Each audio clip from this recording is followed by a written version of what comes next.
sa inyo ay isang pagpapala para sa inyo lahat.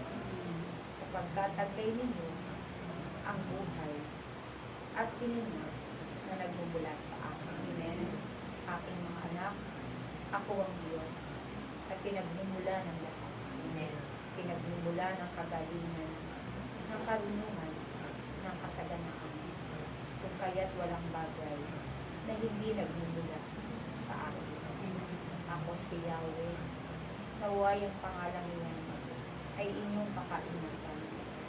Ibahagi sa mga tao hindi nakakakilala at nakauunawa na ang pangalan ng Diyos ay dapat ingatan ng lahat, dapat sambahin, dapat pahalagahan, sapagkat ang nagpapahalaga sa pangalang iyan ay papahalagahan ng Diyos na makapangyarihan sa lahat. Kung kaya't ako na inyong ama, na laging nakagabay, na laging nakapatnubay sa inyo, kayo ay handa kong gabayan at samahan, sapagkat kayo ay aking mga lingkod na aking pinili at aking hiniran upang akong si Yahweh sa inyong kapanahon ay inyong pakinggan. At ang nakikinig sa aking tinig, nakikinig ng aking salita at tumutupad ng mga ito ay magkakaroon ng buhay na walang hanggan. At iyan ang aking pangako para sa inyong lahat.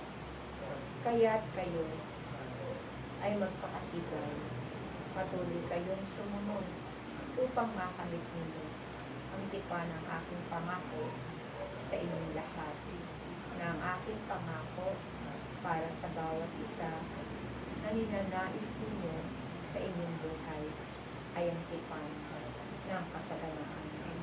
Kaya't aking mga anak, napakahalaga ng inyong pagsunod.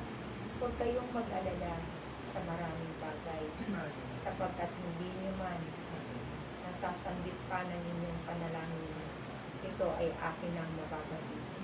Kaya't sa panahon na iyon, akong si Yahweh ay gumagawa ng mga paraan upang inyong panalangin ay akin ang tugunin. At huwag kayong mag-alala sa inyong mga panalangin na malaon nyo ng sinasambit sa akin dambana. Ito ay may nakatakda para sa akin. Kaya't ang matyaga at masayang naghihintay na tugunin ko ang panalangin ng bawat isa sa inyo ay tunay na umiibig sa akin. Sapagkat ang umiibig sa akin ay matyagang naghihintay. At ito ang pagpapatunay ninyo, kayo ay patuloy na nagpapakumbaba. Kaya't aking mga anak, patuloy ko kayong titipunin.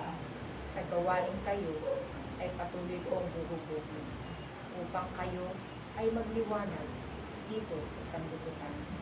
Sapagkat kung taglay ninyo ang aking mga utos at ito'y inyong sinusunod, tunay na kayo'y magnilingning na parang isang maliit na liwanag na magbibigay ng putita sa madilim na daan.